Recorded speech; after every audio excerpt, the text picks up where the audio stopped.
Olá, nós somos do Direito Médico Convênio e hoje nós estamos no programa especial, que é o Conversa com o Especialista. E nessa tarde de hoje, a gente tem o prazer de estar recebendo aqui uma convidada, psicóloga atuante aí no estado de São Paulo, e eu vou convidá-la, né?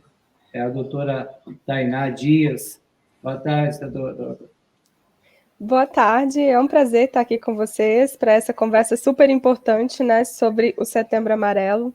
A gente precisa de trazer esse tema, né, sempre, fora do Setembro Amarelo também, e fico muito agradecida pelo convite.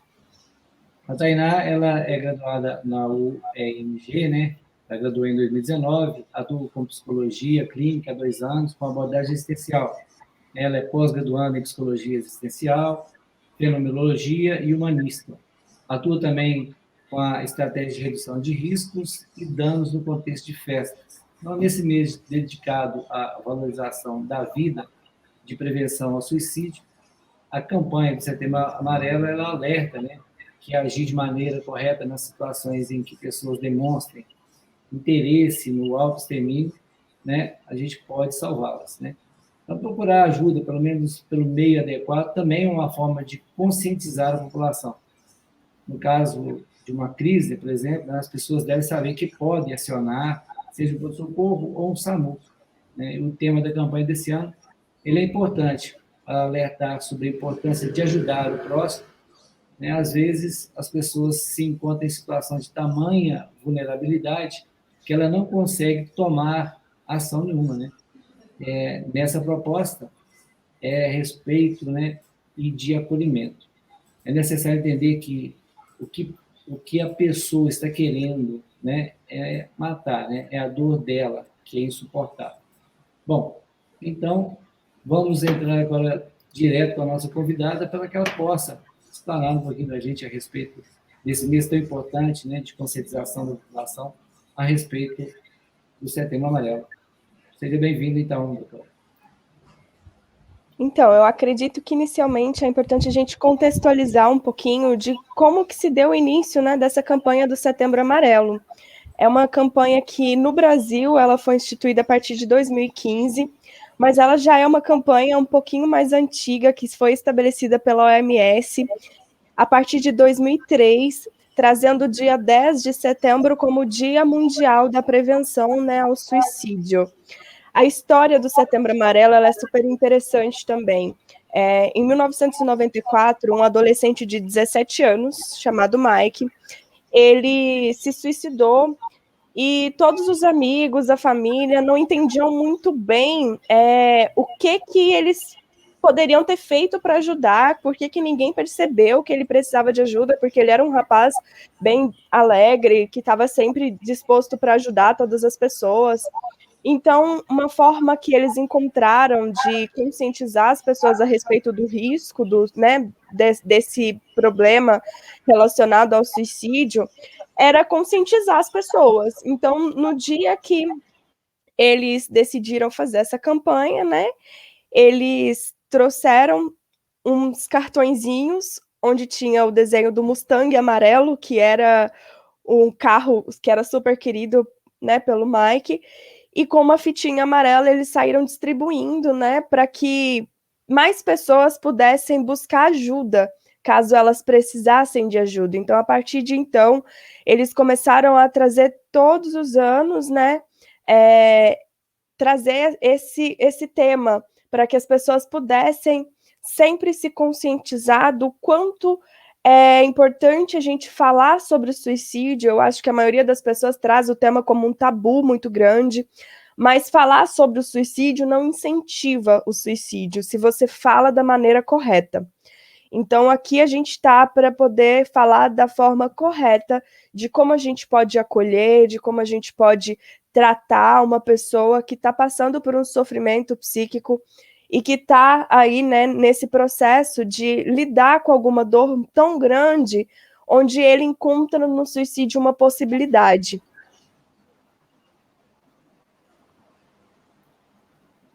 Que bom, viu, doutora Tainá? Muito bem-vinda. Olha, boa tarde, né, A gente está aqui hoje excepcionalmente à tarde. Estamos aí dando boa tarde para todo mundo. Não sei a hora que nossos ouvintes do Direito Médico Convívio vão nos ouvir, mas que hoje nós excepcionalmente tiramos esse momento aqui, sabendo, né, da nossa responsabilidade, da responsabilidade que nós temos, e sabendo que tem coisas que somente o conhecimento técnico, o conhecimento profissional pode fazer por nós. Nós fizemos questão de trazer para conversar conosco, né, sobre o Setembro Amarelo, mês de prevenção ao suicídio, a pessoa que tem essa aptidão, né, de falar das questões relacionadas ao nosso pensamento, aos nossos sentimentos e aos nossos sofrimentos emocionais. E a prevenção do suicídio, ela exige medidas concretas, de fato, né, em defesa de uma vida que seja mentalmente saudável. E essas iniciativas, essas medidas, elas precisam partir tanto do poder público, estabelecendo políticas públicas, políticas de saúde, né, voltadas para o tratamento, para a prevenção ao suicídio, como por parte do profissional, com a possibilidade de se recorrer a profissionais cada vez mais preparados para lidar com as demandas emocionais, todas as evoluções dessas demandas, as transformações de acordo com o contexto social que a gente sabe, principalmente nos tempos comuns de agora, né, que a gente está aí passando por esse período de pandemia, onde as coisas tomaram uma proporção maior, né, dobrou tudo, né, dobrou a dor, dobrou o medo, dobrou as expectativas e a ansiedade, enfim. E a doutora Tainá, ela faz parte, né, desse braço dos profissionais, né, dessas pessoas que estão aqui para nos ajudar, né, a entender toda essa demanda psicológica mesmo que está acontecendo. Precisa também haver muita iniciativa de nossa parte, né? A gente precisa aceitar essa condição, reconhecer os nossos limites e, sobretudo, buscar essa ajuda, né? Que é essa ajuda que a gente está até trazendo um pouco hoje, né? Com muita alegria de poder proporcionar isso para os nossos ouvintes. O Setembro Amarelo, pessoal, ele vem colocar justamente uma luz sobre essas questões, vem chamar a atenção da sociedade, vem essa questão, como eu falei anteriormente, das questões políticas, da política pública de saúde, das pessoas, das famílias, né, para a importância de estarmos atentos, né, sobre os nossos limites, né, nesse mundo que se acostumou e tem sido acostumado cada vez mais com uma infinidade de cobranças, cobrando rapidez, cobrando produtividade, trabalhar enquanto eles dormem, trabalhar de domingo a domingo, cabelo em dia, o corpo sarado, a aparência não sei como, a profissão, o status. A gente está aqui para dizer que está tudo bem, né, doutora Tainá? Está tudo bem ser humano, né? E está tudo bem ter limites e precisar de ajuda. Então, sendo assim, doutora Tainá, mais uma vez agradecendo a sua presença, eu já começo lhe perguntando como e quando abordar esse tema. Quais os sinais que a gente pode verificar ao nosso redor, com os nossos amigos, na nossa casa, nossos filhos, nossos irmãos, nossos pais, né? A gente tem visto aí muitos sinais de depressão nas pessoas mais idosas também. Enfim, como que a gente aborda esse tema, né? Como a gente identifica esses sinais? Então, eu acredito que a primeira forma da gente cuidar um pouquinho melhor desse tema é entender as vulnerabilidades. Entender que as pessoas que estão mais suscetíveis, né, a pensar no autoextermínio, elas já vêm com um histórico de algumas vulnerabilidades. Então, para a gente poder agir de uma maneira correta, com pessoas que estão demonstrando intenções, né, para que a gente possa, assim, realmente acolher, a gente ter um olhar atento a alguns pequenos sinais e, principalmente, conseguir desenvolver uma escuta atenta. Porque, muitas vezes, quando a gente ouve uma pessoa que fala que está em sofrimento, que não quer mais viver, a gente entra com uma fala muito diretiva, no sentido de você é proibido de sofrer, você é proibido de sentir, você não pode pensar isso, é um absurdo você pensar em tirar sua própria vida. E isso é complicado, Porque se a gente já aborda a pessoa colocando em cima dela todo esse peso, já começa a ficar um pouquinho mais assim retraído, porque já é difícil da pessoa reconhecer que ela precisa de ajuda. Ela chegar ao ponto de falar com alguém que ela precisa de ajuda. Então, é possível a gente identificar alguns sinais, como, por exemplo, a pessoa ela começa a perder o interesse em coisas que antes era prazeroso para ela.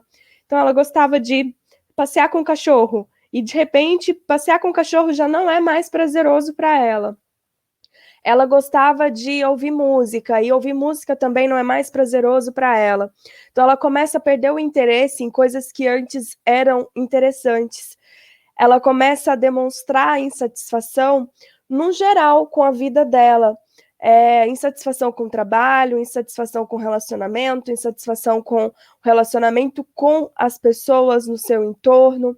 Então, muitas vezes vai apresentar alguns sinais até mesmo de ansiedade, mesmo da depressão. Então, a partir disso, a gente pode começar a observar no discurso daquela pessoa, nas falas que ela apresenta, no comportamento dela, né, um comportamento mais cabisbaixo, uma pessoa que ela não consegue mais manter uma relação social igual ela mantinha antes.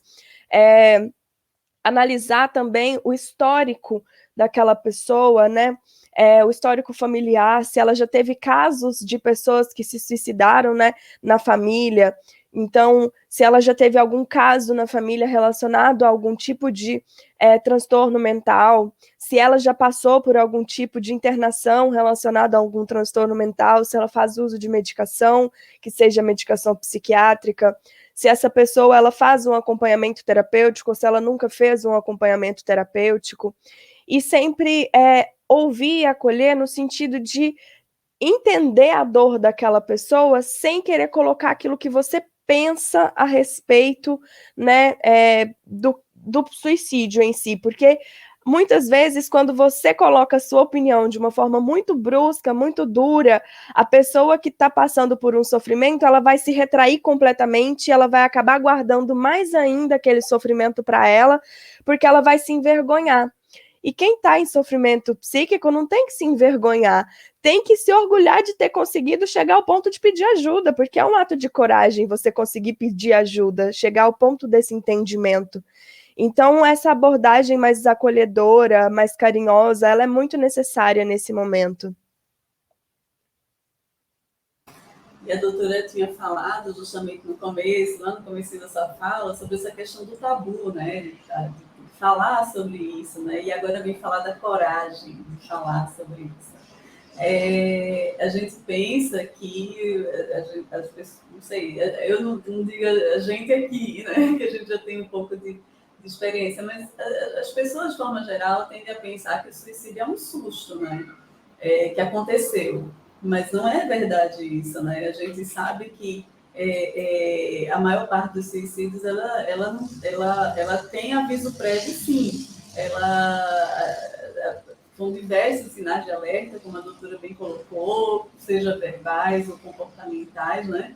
E isso aí vai trazendo para a gente essas pistas, né? Esses sinais. E foi super importante essas colocações todas, porque elas trazem para a gente a possibilidade de identificar, né, tudo isso no nosso dia a dia, na nossa rotina, seja em nós mesmos, por que não, e também nas pessoas que estão ao nosso redor.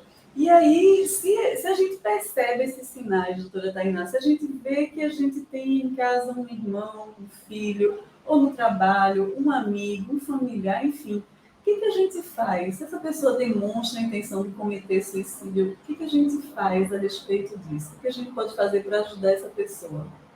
A gente, né? Os leigos aqui, né? Que não são profissionais aí da área de saúde, né? O que a gente faz?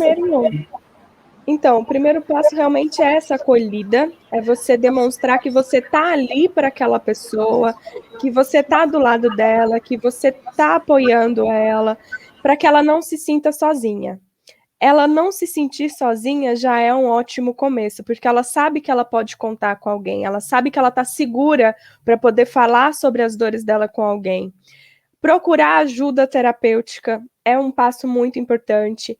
Então, por mais que a pessoa apresente resistência, às vezes a própria família, ela pode buscar apoio psicológico para entender como lidar com aquela pessoa, porque às vezes ela está tão ali dentro do sofrimento dela que ela não entende que ela precisa da acolhida, que ela precisa do tratamento. Então, a própria família pode buscar esse acompanhamento para entender como lidar melhor com aquela pessoa em sofrimento. E mostrar sempre para aquela pessoa que existem outras possibilidades. Eu acredito que quando a gente nasce, a gente já recebe uma caixinha social. Haja assim, seja assim. Você precisa comportar dessa maneira. Você precisa se relacionar dessa maneira. E isso faz com que a gente vá se anulando aos pouquinhos. E esse se anular, ele gera sofrimento. Quando chega um momento que você não encontra mais um sentido na sua existência, a sua existência ela já está tão saturada, você já não consegue entender mais o porquê você está vivo, porquê você está vivendo aquela experiência de vida, é onde você começa a duvidar será que eu deveria mesmo estar vivo? E aí a gente tem que sempre mostrar para aquela pessoa que ela tem possibilidade de mudança. Ela pode mudar de trabalho, ela pode mudar de profissão. Sempre há tempo para a gente poder sair de uma situação desconfortável na nossa vida e partir para uma situação que é um pouco mais confortável. Então, demonstrar que essa pessoa ela está num ambiente que é seguro para que ela possa experimentar a própria existência de uma forma autêntica é muito importante para que ela se sinta capaz de ser ela mesma. E a partir disso, ela vai construir uma nova narrativa.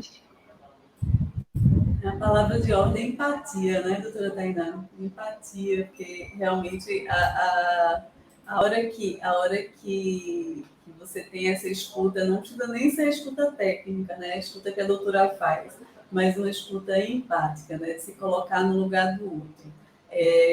Muitas vezes, assim, eu já perdi as contas de quantas vezes eu cheguei a falar para uma pessoa ou outra, eu não entendo a dor que você está sentindo, né? Eu não sei o que você está sentindo, mas eu não comparo isso com nada e tampouco imagino que seja menor só porque não faz sentido para mim. E sempre com isso na mente, eu procuro entender, né, essas coisas que acontecem comigo, né, e com o outro, porque a gente também precisa desenvolver mecanismos para que a gente possa também ter esse cuidado conosco. Eu li esses dias, como eu falei no início, eu tenho um trabalho voluntário que também aborda muito essas questões, e eu estava lendo sobre imunidade mental, né? Que é da importância da gente desenvolver aí uma imunidade mental, porque a gente é chamado toda hora a ter uma desqualificação do nosso pensamento, né? A toda hora olhar para o espelho e ver alguma coisa errada, olhar para os resultados e nunca apareceu o que você idealizou ou alguém lhe disse que seria, né, o resultado ideal. E a todo momento aparecem realmente gatilhos de desqualificação. Me preocupa muito também essa questão do ponto de vista dos jovens, né, dos adolescentes e tudo mais. A gente tem para todos os lados, né? A gente está sempre vendo essa possibilidade nas pessoas que estão numa situação de vulnerabilidade maior. E aí, existem algum tipo de medidas de prevenção mesmo ao suicídio? O que a gente pode, por exemplo, se você... Porque eu conheço famílias que têm membros que já tentaram diversas vezes e por qualquer motivo não conseguiram, né? Graças a Deus, né? Não conseguiram finalizar esses processos. E eu pergunto, né, o que esse pessoal faz? Porque eu já vi o pessoal muito desesperado, a família muito desesperada, porque é difícil de prevenir, né? Mas, ao mesmo tempo, a gente precisa estar atento, principalmente quando os sinais já deixam de ser sinais, né? E viram ações mesmo propriamente ditas. Então, a pergunta nesse momento é: quais são as medidas de prevenção, né? Quais são as medidas? O que seriam essas medidas de prevenção ao suicídio?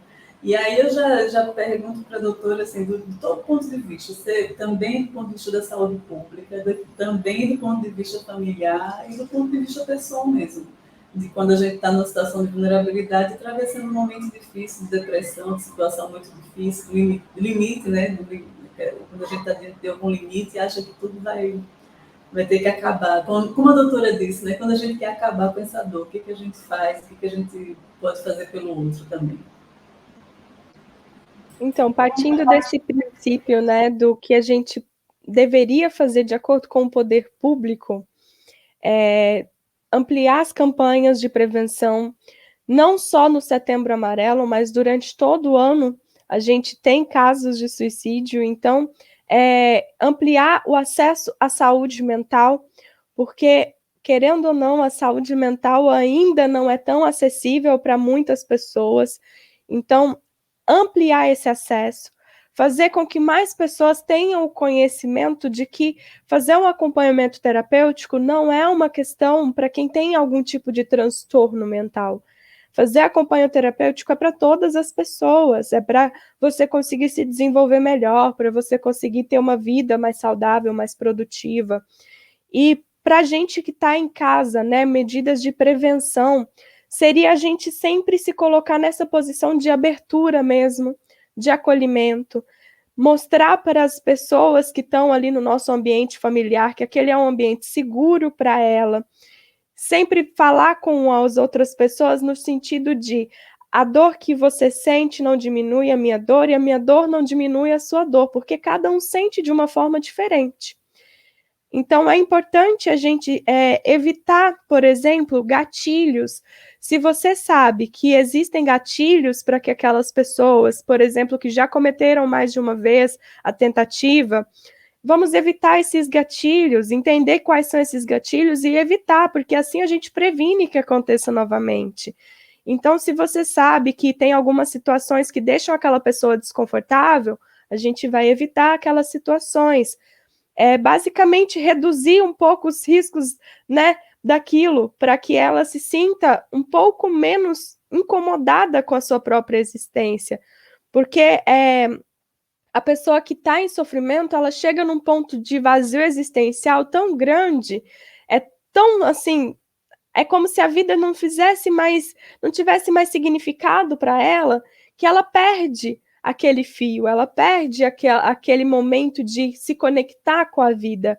Então, prevenir é sempre a gente pensar em fazer uma atividade física, por exemplo, que melhora a nossa condição física, aumenta, né, os nossos índices de serotonina, dopamina, deixa a nossa vida mais disposta, mais saudável, fazer atividades que nos deixem satisfeitos, né? Trabalhar com algo que nos deixe satisfeitos também. Então, fazer escolhas de vida conscientes que estejam baseadas naquilo que eu gosto, naquilo que eu acredito ser o melhor para mim, de uma forma a sempre buscar estar confortável com a vida que eu escolhi viver. É isso aí, doutora Tainá, a gente fica, a gente fala, até não precisar, quem sabe, um dia mais falar, né? A gente tem se empenhado mesmo com essas pautas, porque são muito caras para todos nós, enquanto membro mesmo da sociedade e advogados de direito da saúde, né? Um dado muito importante que eu cheguei a ler também recentemente, que são 32 pessoas por dia. Olha, e no texto lá, que eu vi lá no Instagram, eu acho que foi um texto do Setembro Amarelo mesmo, sabe? Ele fala que é o que equivale a um micro-ônibus sendo alvo de acidente todos os dias. E por ser um tabu, né, muitos pensam que falar sobre isso que a gente está fazendo, fazer isso que a gente está fazendo aqui agora, pode aumentar esses casos, e isso não é a verdade. Isso é um mito, como se diz, né? Isso não vai aumentar os casos de suicídio de maneira alguma. Vai dizer para cada pessoa que ela realmente pode ser acolhida, que ela realmente pode buscar ajuda. Para quem quer ajudar, oferecer meios e direções para dar essa ajuda, dar esse suporte, né? E para quem está sofrendo, né, também trazer esse alento e a certeza de que existem lugares onde elas podem realmente ser acolhidas e ter essa ajuda que elas tanto precisam. Olha, doutora, eu vou querer muito ainda lhe ouvir a sua mensagem final e tudo mais, mas eu falei agora que tinha 32 pessoas por dia, de acordo com esses dados que eu busquei lá nesse Instagram que eu falei. E então, hoje, será que a doutora visualiza um público com um índice maior de suicídio? Eu não sei se está nessas 32 pessoas, mas nos seus dados, né? Nos seus dados, nos seus estudos, a senhora percebe aí uma população que é maior do que a outra neste momento, né? A gente está colocando aqui o contexto todo de pandemia, de isolamento, de distanciamento, das crianças em casa, dos adolescentes em casa, dos idosos em casa, do home office, do trabalho que dobrou. A gente trabalha em casa, mas trabalha dobrado, trabalha de domingo a domingo, enfim. Quem aqui desses grupos realmente parece estar mais vulnerável aí pela sua experiência? Então, esse dado, ele realmente assusta, né? Porque se a gente parar para fazer uma análise, é como se a 45 minutos por dia alguém cometesse o autoextermínio. E existe sim um grupo, que é um grupo de risco um pouquinho maior, que é principalmente homens na faixa etária entre 30 anos a 50 anos, que são homens na idade de trabalho. E por que seria isso, né? Primeiro, mulher costuma falar mais, perceber mais os sinais, assumir com mais facilidade que precisa de ajuda. E a gente vem de uma sociedade machista, onde a gente coloca o homem como não podendo sofrer, não podendo demonstrar sentimento, não podendo falar sobre o que ele está sentindo. Então, ele já chega num ponto de sofrimento tão grande que ele não consegue reconhecer a necessidade de buscar ajuda. Então, a gente vê um número muito maior de homens que cometem o suicídio e, principalmente, homens nessa faixa etária de idade de trabalho, considerando ainda que a classe social mais baixa também tem uma influência muito grande, porque se eu não tenho emprego para sustentar a minha família, isso me gera sofrimento. Se eu não consigo me recolocar no mercado de trabalho, isso me gera sofrimento. Então, é uma faixa etária que preocupa e principalmente voltada para os homens mesmo, a gente vê um número maior de homens que cometem o suicídio, principalmente porque homens têm mais acesso a um dos tipos mais conhecidos, né, do autoextermínio pelos homens, que é por via da arma de fogo, né? Excelente, doutora. Veja, eu queria agora, assim, proporcionar esse espaço para a doutora, para suas considerações finais, para sua mensagem de Setembro Amarelo, dizer que nossa casa aqui, Direito Médico com Vinho, venha com sua garrafa de vinho, sua taça de vinho, tomar um vinho com a gente aqui numa quarta-feira dessas, que a gente está sempre ao vivo aqui às 21 horas. A gente lhe espera, a gente tem um sorteio também, viu? Se a doutora aparecer lá no chat, capaz até de ganhar um doce de leite aí da cidade de Avaré, que é do nosso doutor José Carlos. Ele sorteia com tanto carinho, manda para todo mundo esse doce de leite. É um negócio super famoso. E fora isso, a gente trabalha muito mesmo a pauta do direito médico, das questões profissionais, né? Dos profissionais de saúde todos, né? Psicologia, da medicina, enfim, a gente procura realmente trazer essas informações. E, nesse momento, eu realmente queria terminar com essas considerações, principalmente também no que tange a conversa que a gente teve antes da live começar, que foi como encontrar essa ajuda, porque quantas e quantas pessoas precisam dessa ajuda e simplesmente por questões financeiras mesmo, questão econômica, né? De repente elas estão um pouco afastadas, né? Alijadas aí dessa possibilidade de ajuda, mas não é verdade, né? Não é verdade. A doutora já me contou que isso não é verdade, que é possível conseguir, sim, os atendimentos sociais que existem, mas que também tem outras circunstâncias aí que a doutora recomenda, né? E quais são elas? É, é bem importante a gente lembrar que, muitas vezes, a falta de acesso à saúde, ela é basicamente relacionada à falta de informação. Então, às vezes, a gente não busca o serviço de saúde porque a gente não tem informação para que a gente possa buscar um serviço de saúde adequado. Então, existem muitos profissionais que fazem atendimento com valor social, mas o próprio SUS, ele disponibiliza o atendimento social também, o atendimento gratuito, através do CAPS. E aí você pode procurar um CAPS da sua cidade. Lá você vai ser acolhido, você vai ser bem recebido, tem profissionais que vão estar capacitados para atender o seu sofrimento.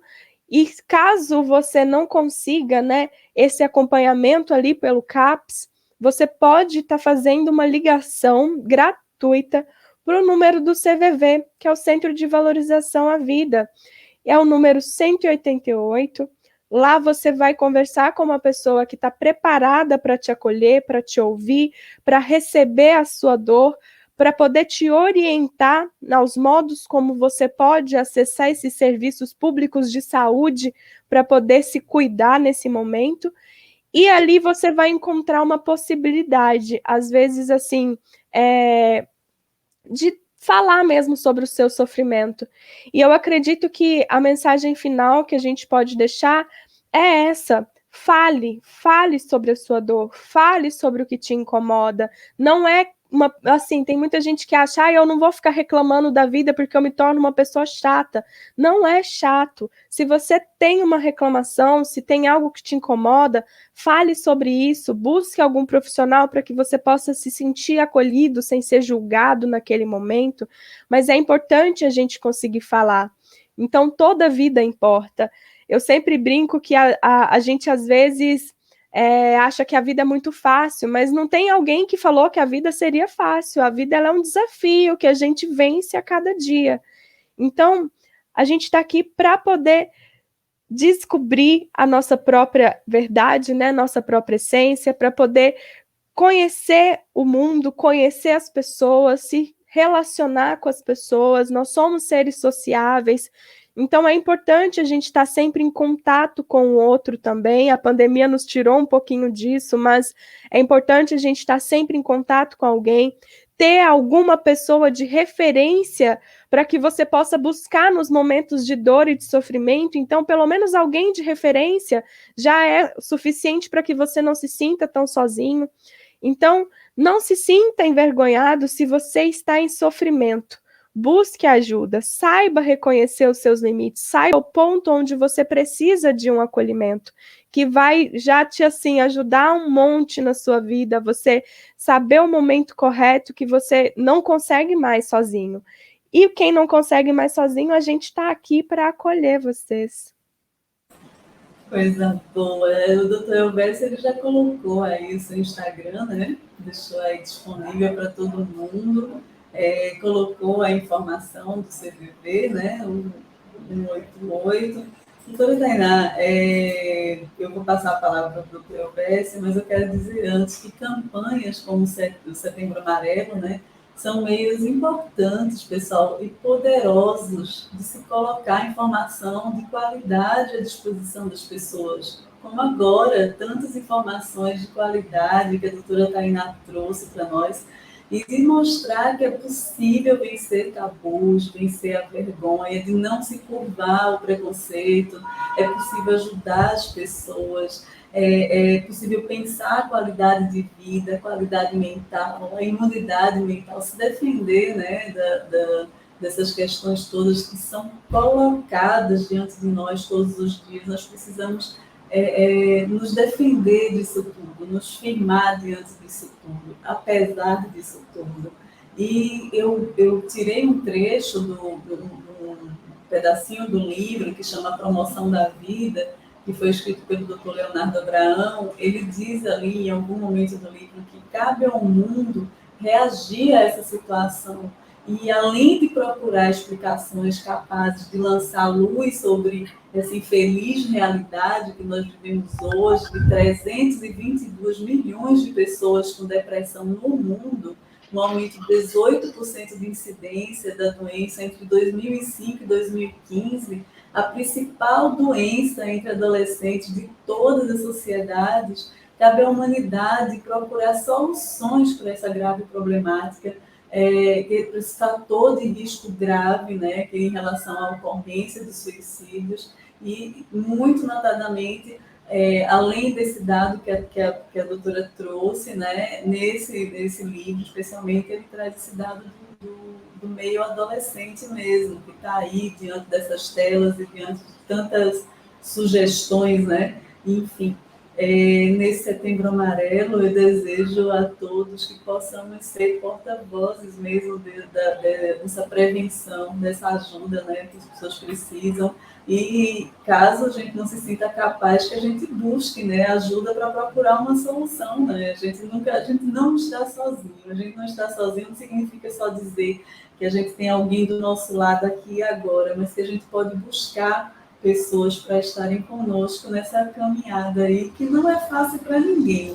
Não é fácil para ninguém. A vida é difícil para todo mundo, em algum dia para uns, em outro dia para outros, e a gente precisa saber que precisamos avançar, apesar disso tudo. Muito obrigada pela sua presença aqui com a gente, por ter aceitado esse convite. Foi muito honroso para nós e uma alegria imensa poder trazer isso para o nosso público também, suas palavras e suas considerações. Muito obrigada. Elvésio. Bom, eu gostaria de agradecer a doutora Luciana Pimentel, né, estar aqui conosco nessa tarde para essa gravação, conversando com o especialista, a doutora Tainá Dias também, né, e recomendar que a gente, né, possa estar espalhando esse vídeo, né, divulgando essa fala, para que seja realmente luz, né, para aquelas pessoas que realmente necessitam. Foi com muito prazer que a gente iniciou esse projeto, que é conversando com o especialista no mês tão importante como o Setembro Amarelo. Né? Eu acho que a gente não tem que esperar por um Setembro Amarelo para a gente falar o que sente, né? A gente começar a soltar os nossos sentimentos, né? E deixar para explodir quando estiver cansado demais ou de carregar tanto peso, né? A gente começar a olhar dos lados e ver que realmente a gente pode ter alguém, né? Ou que é um ótimo ouvinte também. Essa pessoa, ela vai nos escutar, vai escutar o que a gente precisa falar. Então, fale o que você sente, veja como fica mais leve, como a gente pode ficar mais leve. Né? E também não se esquecer de agradecer com um longo e sincero abraço. No final, quem tá ouvindo também tem sentimentos, né? Então, que a gente possa, né, sair disso de uma proximidade mais afetiva, né, Lu? A gente está muito esperança, né? Muita esperança. A gente não pode deixar cair por terra a coisa mais sagrada que temos dentro de nós, que é a esperança. O dia seguinte, né? Isso aí é o que a gente precisa. Eu quero estender o seu abraço aos nossos amigos que não estão conosco aqui nessa tarde inédita, né? O nosso doutor Zé Carlos, doutora Patrícia Ferrigolo e o doutor Leonardo Navarro, que também vamos trazer aqui outros especialistas para estar tendo essas tardes maravilhosas. Doutora Tainá, muito obrigada por abrir esse novo quadro do Direito Médico com Vínculo. A senhora é a primeira especialista aqui no nosso quadro e a gente está muito feliz com a sua presença de verdade, muito feliz pelas informações. Quando o Elvésio estava falando aqui, eu fui percebendo como a sua fala foi trazendo super dicas importantes. O Elvésio falando aqui, tem que falar. Inclusive, a doutora disse que procurasse uma pessoa de referência e fosse lá falar. A doutora falou do CVV, a doutora falou do atendimento social, a doutora falou... Então, quer dizer, está cheio de dicas aí, assim, de soluções, de sugestões, né? Que as pessoas podem estar aí, levando para as suas vidas. A sua mensagem vai ser espalhada, viu, doutora Tainá? Muito obrigada. Então, obrigado a todos e esperamos encontrar todos, e a senhora está convidada, viu, doutora, a participar conosco na quarta-feira, às 21 horas, do nosso encontro Direito Médico com Vinho. Tá bom? Vem para gelar aí. Então, até a próxima, se Tchau, Deus quiser. pessoal. Tchau, doutora. Muito obrigada. Obrigada.